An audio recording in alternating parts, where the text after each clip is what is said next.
Papoose just crossed the one line a battle rapper can never uncross. Forget the cheating whispers. Forget the divorce filings. Forget the podcast circus. Last night, Papoose did something infinitely worse than all of it combined. Papoose picked up the phone, called a law office, and paid an attorney to threaten his own wife over a rap song. A diss record.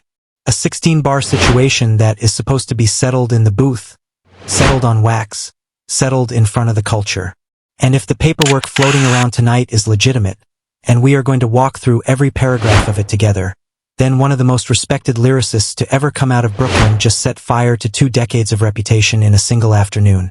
Stay locked in, because what Papoose actually wrote in the cease and desist is 10 times uglier than the headline, and by the end of this video you are going to understand exactly why hip-hop fans everywhere are saying the Papoose we thought we knew flatlined the second that letter landed in Remy Ma's inbox. Now let me set the table for everybody just catching up, because the story has layers, and every single layer is more embarrassing than the last. For 20+ years, Papoose was untouchable in one very specific lane. The man was never the hitmaker. Nobody was spinning Papoose at the cookout. The albums never moved units, the singles never charted the way the mixtapes promised, and the production choices were a running joke for a decade. But Papoose had one shield that nobody could crack. Papoose could rap. That was the whole identity. The walking dictionary. The alphabet assassin. The MC's MC. The dude other rappers supposedly showed respect to when he walked in the room. That was the currency. Not streams, not plaques, respect. Lyricist respect. The kind of respect you only keep if you are willing to stand in the ring when somebody swings at you. And then came the Remy Ma era. The love story that reality television turned into a brand. Black love, ride or die, the man who held his wife down through a prison bid. That image made Papoose more famous than his music ever did. Remember that. Hold on to that. Because everything happening right now is about the collapse of both images at the exact same time. The husband image and the MC image, burning down in the same fire on the same week by his own hand. So here's what went down. Remy Ma, his estranged wife, the woman he built the fairy tale with, stepped into the booth and recorded a freestyle aimed directly at him and the woman he's been publicly linked to, champion boxer Claressa Shields. The record is called Why the F You Lying, and let me tell you something, the culture received it like a holiday. The clips spread everywhere. Crowds at Remy Ma's shows started screaming the words back at her. She began performing it at appearance after appearance, and the energy in those rooms told you everything. The record connected. A hit. Whatever you think about the personal situation as a piece of battle music, it did exactly what a diss record is supposed to do. It landed. And this is the part where hip-hop history tells us what happens next. You get hit with a diss, you respond with a diss. That is the code. That is the entire sport. Jay and Nas. 50 and Ja. Kendrick and Drake. Somebody swings, you swing back, and the fans score the fight. The booth is the courtroom. The mic is the gavel. That is how this culture has worked for 50 years. That is not what Papoose did. Papoose did not go anywhere near a recording studio. Papoose went to a law firm. According to the letter making the rounds tonight, attorneys representing Papoose formally demanded that Remy Ma cease and desist. Stop performing the record, stop publishing it, stop circulating it, pull it out of the public sphere entirely. Read that again slowly. A self-described rap god, a man whose entire mythology is built on being the purest lyricist breathing, responded to a diss track with paperwork. Not 16 bars. Paperwork. With letterhead. And a demand deadline. And I need you to sit with how insane that is before we even open the letter itself, because the letter is where this goes from embarrassing to historic. Now, let's be fair and precise because the details matter. The letter, as described, leans heavily on one argument, the child. The attorneys frame the issue around a young child being involved, warning that material of this nature placed into the public sphere could one day be seen or heard by the kid. The letter talks about unnecessary emotional harm. It talks about exposing a child to deeply inappropriate conflict between parents. It says parties in a family matter should be mindful that conduct today carries lasting consequences for the child's tomorrow. And on its face, if you know nothing else about this situation, that sounds almost reasonable. A father protecting his child. Who could argue with that? Well, here's the problem. And it's a problem big enough to drive a tour bus through. Because this is the exact same Papoose who has spent month after month publicly parading a new relationship while still legally married. The exact same Papoose whose new partner, Claressa Shields, has done interview after interview after interview discussing Remy Ma, discussing the marriage, discussing the stepdaughter dynamic, discussing private family business on public microphones. The exact same Papoose whose own dissolution of that black love fairy tale has been content for the entire internet for over a year. Where was this concern for the child's eyes and ears during all of that? Where was the letter then? Where was the emergency when the podcasts were rolling and the headlines were flying and the child's mother was being dissected on camera week after week? The concern for the child did not materialize until a diss track started getting sung back by full crowds. That's when fatherhood suddenly became urgent. That's when lawyers became necessary. Draw your own conclusions about what this letter is actually protecting, because from where I'm sitting, it is not protecting a child. It is protecting an ego that got outwrapped by its own household. And here is where the hypocrisy stops being implied and starts being documented, because Papoose did not leave the new lady out of this. No. The letter reportedly closes by attaching links to interviews featuring his camp and Claressa Shields, pointing to statements claiming that neither of them holds any ill will toward Remy Ma. He folded her into the legal argument. He basically told the mother of his child, through attorneys, look at these interviews, see how gracious we've been, now delete the record. Let me translate that into plain English, because legal language is designed to put you to sleep, and I'm not letting anybody sleep through this. Papoose is arguing that he and Claressa Shields have conducted themselves with class, and therefore Remy Ma has no right to rap. That is the argument. That is genuinely the argument a professional attorney was paid real money to put on paper. We have been nice in interviews, so your client must stop rapping. Meanwhile, and this is the part that should make every hip-hop head's eye twitch, the public record on Claressa Shields is sitting right there for anybody with a search bar. This is the same Claressa Shields who told a fan flat out, and I am cleaning this up for the monetization gods. Forget Remy Ma. On camera. The same Claressa Shields who called Remy Ma washed. The same Claressa Shields who, when an interviewer asked whether things could ever be squashed with Remy Ma, would not give the peace answer. That was before the more polished Cam Newton sit-down where suddenly the tone got diplomatic and the script got cleaned up. So which version of events does the legal letter reflect? The curated recent version, obviously. The one with better PR lighting. Now watch the chess move underneath the chess move, because this is the part almost nobody covering this story is catching, and it is the single most important detail in the entire saga. This cease and desist is not really about getting a song removed from the internet. Songs do not get removed from the internet. That genie does not go back in the bottle, and a man as media trained as Papoose knows that perfectly well. No, look at what the demand actually targets. Performance. The demand is structured to stop Remy Ma from performing Why the F You Lying live. Think about why that is the real objective. The streaming numbers are one thing, but the live shows are where this record became a monster. Remy Ma has been hitting stages and the crowd takes the song over. It has become the moment of her set. It is, functionally, her comeback record, the thing that put her name back in the center of the conversation, the thing getting her booked, the thing getting her paid. This letter is not aimed at a file on a server. This letter is aimed at a woman's momentum. It is an attempt to legally unplug the microphone at the exact moment the audience showed up. And if a court actually entertained it, let's game it out, what would that even look like? A judge ordering a rapper not to perform a rap song about her own marriage. A gag order on a diss record. In 50 years of hip-hop, through the most violent, personal, career-ending beefs this culture has ever produced, that has essentially never been the move. Rappers have said unforgivable things on records, and the answer was always the same. The booth. Always the booth. Until now. Until the self-appointed savior of the culture decided the culture's rules no longer applied to him. Because, and this is where it gets genuinely surreal, this is the same man who spent the last stretch of his career branding himself as the one on a journey to save hip-hop. That was the mission statement. The preservationist. The purist. The gatekeeper of real lyricism in an era of mumble and melody. Interviews, freestyles in the car, the whole aesthetic. Papoose as the last defender of the craft. So I need somebody to explain the theology to me. Walk me through it slowly. How does a man save hip-hop by involving the court system against a hip-hop song? Which chapter of the culture's history covers that?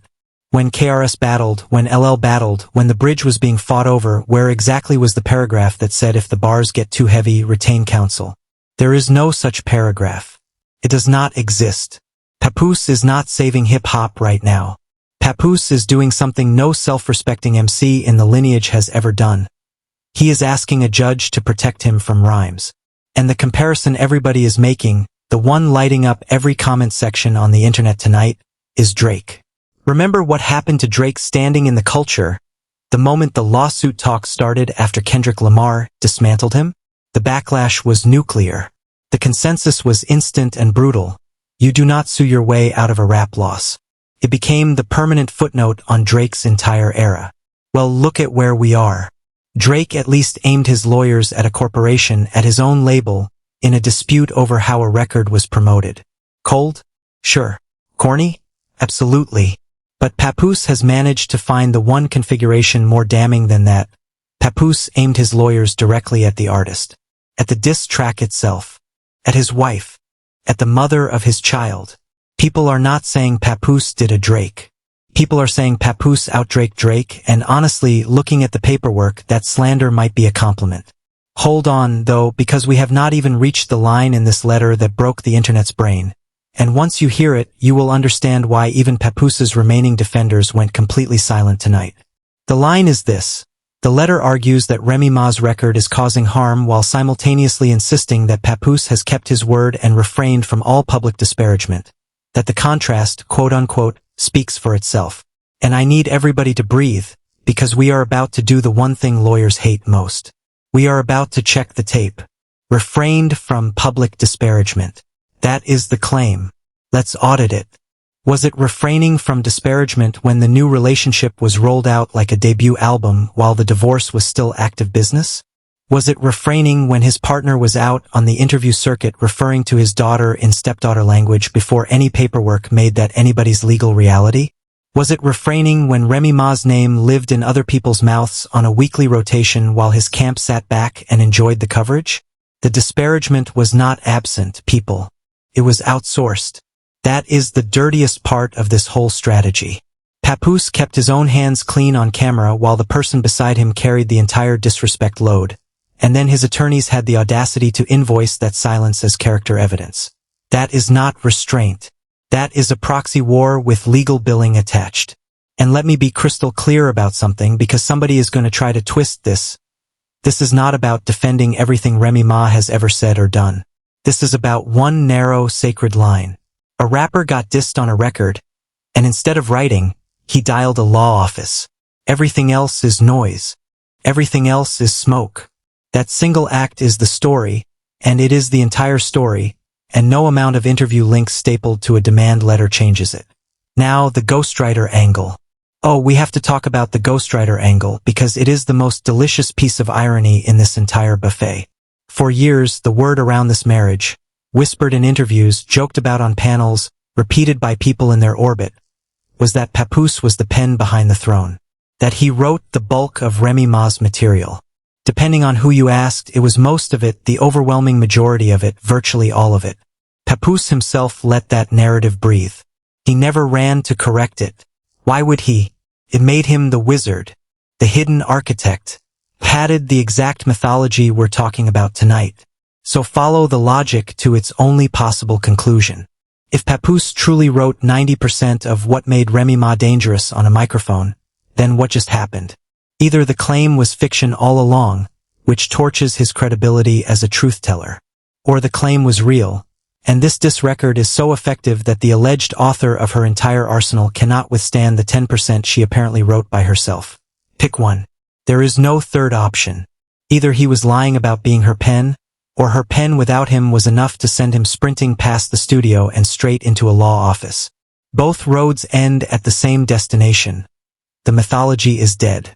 And that sprint is worth examining on its own because the speed tells the story. Think about the timeline of this man's priorities. The divorce process, the actual legal dissolution of a marriage, the actual paperwork that affects an actual child's actual life, that has been dragging, stalling, and signed moving at the pace of cold honey for how long now? Months of he said she said about who wouldn't sign what. But a diss track drops, gains traction, starts rocking crowds, and attorneys get retained, letters get drafted, demands get served at what can only be described as breakneck speed. The marriage could wait. The record could not. He found urgency for the one fight he was supposed to answer with a microphone. He could not find the booth, but he found a paralegal in record time. If that sentence alone doesn't tell you what this is really about, nothing will. Let's also deal with the performance of innocence in real time, because the public posture from Papoose's side has been almost impressive in its commitment. The angle is that he's the measured one, the adult, the man of principle absorbing disrespect with dignity. And look, that brand worked for a long time. It worked when the marriage was the product. But a cease and desist against a diss record is the exact moment the curtain gets pulled back, because it reveals the one thing that brand could never survive revealing. That the respect the craft persona was conditional all along. He loves the culture when the culture is applauding him. The moment the culture applauded his opponent, and make no mistake on this record, the culture did, the love of the game evaporated and out came the letterhead. This is why the word going around tonight isn't angry. It's something worse. The word is lame. In hip-hop, you can survive being hated. Hated is a currency. Villains eat well in this culture. What you cannot survive is being lame. Lame is terminal. Lame means the room stops taking you seriously, and there is no record, no freestyle, no documentary, no reunion tour that buys that back. A cease and desist against a diss track from your own wife is not just an L. It is a paperwork stamped, attorney notarized, permanently laminated lame card, and the culture has been passing it around all night. Now let's zoom out and score this like the battle it never became, because there is a real question buried under all the noise. What could Papoose have done instead? The answer is so simple it hurts. He could have rapped. That was always the entire menu. One option. He could have walked into any studio in New York, put $12 in the meter, and reminded the world why the lyricist mythology existed in the first place. And here is the beautiful part, he would have won either way. If he dropped a response that flamed her, he's the rap god again. The story is his, the narrative flips overnight. If he dropped a response that was merely good but not great, he still wins the culture's respect for answering the call, because answering the call is 90% of the grade. Battle rap has always been scored on courage before content. Even a loss in the booth is a noble loss. Scarface took LS. Nas took LS. The greats all took LS. The only unforgivable outcome was the one he chose, refusing to fight while insisting he is still the champion. There is no belt for that. There is no category for that. You cannot sue your way to a scorecard. Instead, Papoose built a scenario where every possible outcome is a loss. Watch the board. If Remy Ma ignores the letter and keeps performing the record, which, let's be honest, is the overwhelming likelihood, then the letter is exposed as an empty threat and Papoose looks powerless. If her lawyers respond and this becomes an actual legal dispute, then the story gets bigger, the record gets more famous, the Streisand engine roars to life, and millions of people who never heard Why the F You Lying will hear it by Friday. And in the 1 in 1,000 timeline where a court actually restricts the song, Papoose becomes the man who needed a judge to beat his wife in a rap battle, and that inscription goes on the tombstone of his credibility forever. He constructed a board with no winning squares. That is what happens when ego makes decisions that strategy should have made. And can we talk about the child argument one final time, with total sincerity this time, stripped of all the jokes? Because it deserves a serious answer. If protecting a child from public conflict is truly the mission, then the mission failed long before any diss track existed. The conflict has been public property for over a year. The interviews, the podcasts, the captions, the subliminals, the new relationship launched in the middle of an unfinished marriage. A child does not need to hear a freestyle to know her parents' war is on the internet. The war has its own hashtag. A diss record is, frankly, the most artful and controlled artifact this entire saga has produced. It is the one piece of this conflict that lives inside a craft, inside a tradition, inside a form.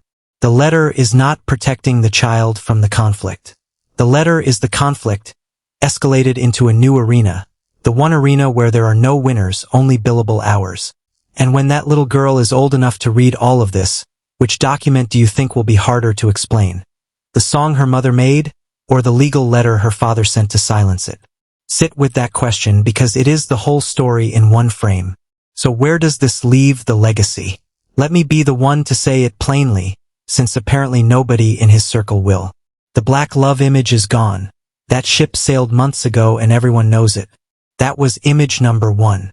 The MC image, the lyricist, the walking dictionary, the last defender of the craft, the self-declared savior on a journey to rescue hip-hop.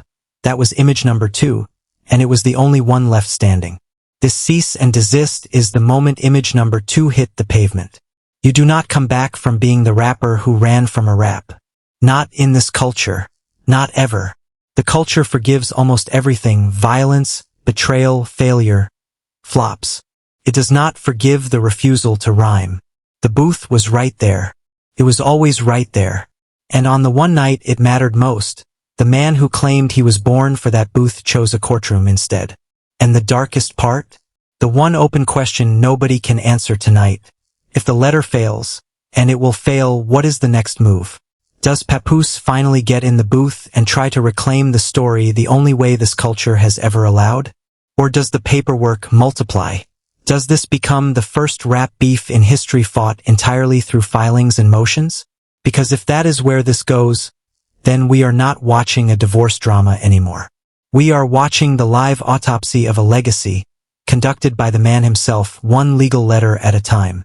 Now I need to hear from y'all, because the comment section is the courtroom tonight and every voice in here is a juror. Question 1. Is a cease and desist over a diss track the single lamest move in hip-hop history? Or does somebody out there actually think Papoose is justified? Defend it if you can. Question 2. If Papoose finally gets in the booth, does he have anything left that could answer that record? Be honest, not nostalgic. And question 3, the one I really want answered. Who fumbled their legacy harder? Drake with the label lawsuit or Papoose with this? Both flanks, argue it out. I will be reading every single one. If this breakdown hit, do the 2 free things that keep this channel alive, like the video and subscribe, because the response to this letter is coming. Remy Ma does not strike me as the folding type, and when she fires back you are going to want to already be in this building when it drops. This story is nowhere near over, and neither are we. I'll see you on the next one.